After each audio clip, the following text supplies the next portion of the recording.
Good morning, everybody, and welcome back to your Lunch Break Live. My name is Ivana Herenque if you are new here, and if you're not, thank you for coming back. Today is March the 2nd. It is Wednesday, and today is also Ash Wednesday, if that is something that you observe. Today is also was declared the Day of Prayer for Ukraine by Governor Ivey, and today we have our religion reporter Greg Garrison to explain really what that means and what some of our churches around Alabama are doing to help Ukraine and also doing to pray for Ukraine. So, Greg, thank you for joining us today. I know that you're about to head off to a service here in a few minutes, but tell us a little bit about this day of prayer for Ukraine, why this was important to designate today, especially being Ash Wednesday, as a day of prayer for the country, and also kind of what people are planning to do about it. Yes, of course, Ash Wednesday is the start of Lent, which is the season of prayer and fasting in preparation for Easter for most Christians around the world. Catholics, Methodists, a lot of mainline denominations would observe Ash Wednesday. They would have services today in which you typically get ashes in the sign of the cross on your forehead, and the minister will say something like, from Genesis, "You are dust, and to dust you shall return," to emphasize the mortality of all humankind.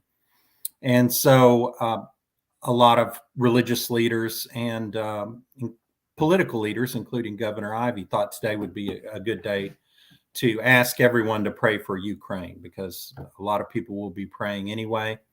So they've unified their efforts to think about, pray about the situation in Ukraine after the Russian invasion. So many churches are having services at various times all day long today. They started this morning with Ash Wednesday services. Some have midday services, such as Cathedral Church of the Advent, the big Episcopal Cathedral, will have a noon service, followed by their traditional Lenten lunches, which they've been doing for over 100 years. So if you like chicken salad or pimento cheese sandwiches, that's a good place to go. Get lunch for $8. They do that every day of Lent up until Good Friday. Also today, we've got a prayer vigil, which will have Presbyterian, Methodist, Catholic, and other clergy leaders speaking at 4:30 at Kelly Ingram Park, which of course is the park where civil rights protests became embroiled in violence. City police attacked protesters there in 1963. So it's got a lot of history there. A lot of vigils and protests are held there. So they'll be gathering in Kelly Ingram Park today at 4:30, doing a prayer vigil, asking everybody to pray for the people of Ukraine. And that's an interdenominational event tonight, right? That is not something that is solely for people of Catholic faith, people of Jewish faith, people of Episcopalian They're faith. asking everybody, all people of goodwill, to come.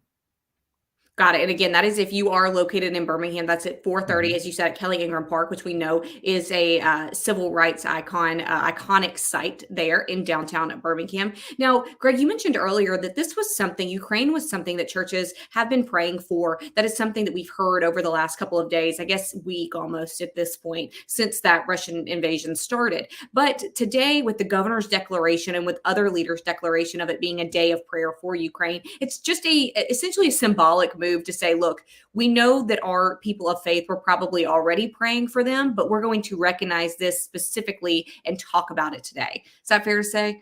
Yeah, try to get everybody on the same page, addressing the issue of praying for people of Ukraine today. Also, we had the minister from Winfield Church of Christ returned, got back to the Birmingham airport last night after a month in Ukraine. And he also asked everyone to pray for the people of Ukraine. He saw a lot of the suffering firsthand as he was trying to escape the country the last several days. And you've been speaking with Elder Mark Posey that you're speaking about. You've been talking with him. I believe last week you spoke with him, and then again you were at the airport when he arrived back in Birmingham last night. You said he's been there for about a month. We know he's been visiting the Ukraine for several decades at this point. Now he was over there doing his ministry and doing his work, his religious work, and was there when this invasion happened. So tell us a little bit about what he said about the situation and what he was trying to do for people that he had to leave behind in Ukraine. Yeah, he tries to go there every year and has been going for about 30 years. He mainly goes to teach at a Bible college there and speak at Church of Christ congregations in Ukraine. He preached at a church in one of the major cities, Dnipro, on February the 20th, that Sunday. The invasion was February 24th. Immediately began trying to find a way to get out. Had to ride in a van for over 20 hours to the Polish border, got a flight out of Warsaw. And he said on that trip that he witnessed thousands of Ukrainians trying to leave the country. Some families got separated because they wanted the men of fighting age to stay and defend the country. So sometimes there were family separations at the border and the men went back to fight. He said it was very heartbreaking. But I was there at the airport last night when he got in. His wife was there, several members of his family and his church. And we were waiting for him as he got off the plane, and a bunch of TV cameramen were there also. And he stopped and kind of gave us an update on the situation there. Basically, he said the people are scared and frightened in Ukraine, and we need to pray for them is his message.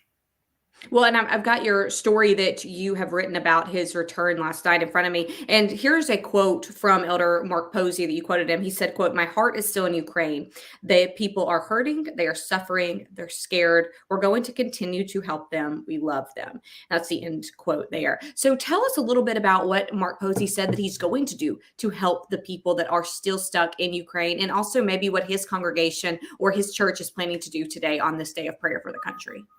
Well, first and foremost, they say they plan to pray for them. And of course, they'll be raising funds to send to help. In the middle of a war, it's very limited what you can do. It's hard to get anything in or out. It was hard for him to even get out of the country. He kept saying the only reason he got out is because he had a U.S. passport. And that gave him a special privilege, which he was very humbled by, because most of the people there were not able to get out. So it's not like there's a whole lot we can do for the people of Ukraine other than pray right now. It's very limited access in and out. It's a war zone. But he said that that's something everybody can do is pray for the people. And then over time, they will continue to do whatever they can to help the people in whatever way they can. What is his connection to the country and to Ukraine? I know he's been going there for several decades, but how did he get connected to Ukraine in the first place? As a missionary who went over to help advance the work of the Church of Christ there. And, you know, Ukraine is a very Christian country.